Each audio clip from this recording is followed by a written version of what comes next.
அதே மாதிரி தான் இந்த சுந்தரமூர்த்தியோ அல்லது விவேகோ இவங்க இன்னும் பலருக்கு அல்வா கொடுப்பாங்க. ஏன்னா அவங்க அமைப்பை சேர்ந்தவங்க, தமிழ்நாட்டினுடைய ஊடகம், காவல்துறையினுடைய பல இன்டெலிஜென்ட் இருக்கு, இவங்க எல்லாருக்குமே அல்வா கொடுத்து 20 வருஷமா ஏமாத்திக்கிட்டு இருந்தவங்க அடுத்து வரவங்களுக்கு அல்வா கொடுக்குறத விட ரொம்ப ஈஸியாக ஏமாற்றிடுவாங்க. நீங்களும் அதில் தப்பிச்சிருவாங்க. எவ்வளோ பெரிய எதிர்ப்பு இருந்தாலும் அதில் தப்பிச்சிருவாங்க. அவங்களுக்கு உண்டான பாதுகாப்புன்றது ரொம்ப முக்கியம் இல்லையா? நம்ம இதுக்கப்புறம் இன்னொரு சிக்கன் இல்லைங்கன்னா, இவங்க பிறந்து வளர்ந்து அந்த அமைப்பில் இணையும் போதே நாட்டுக்காகத்தான் நம்ம சாகிறோன்னு கொள்கை பிடிப்போட வராங்க. அப்புறம் அவங்க வாழ்ந்தாங்கன்னு இருந்தாங்கனால ஒன்று தான், அது ஒன்றும் பெரிய தவறுலாம் கிடையாது. என் உயிர் இந்த நாட்டுக்காக, இந்த மக்களுக்காக, இந்த மக்கள் விடுதலைக்காக போகிறவங்க அவனை எப்படி இருந்தால் தானே அது ஒரு பொருட்டாக நம்ம எடுத்துக்க வேண்டிய அவசியம் கிடையாது.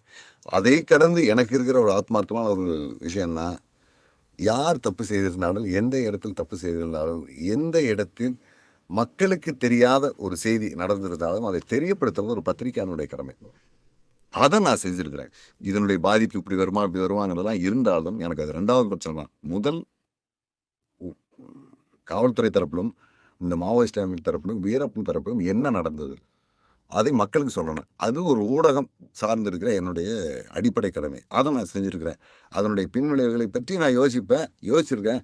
அந்தளவுக்கு பெருசாக வராது. வந்தாலும் வினை விதைத்தவன் வினையாக இருக்கணும். அவன் தான் அதை செஞ்சுக்கணும். அதுக்கு நான் பொறுப்பாக முடியும்.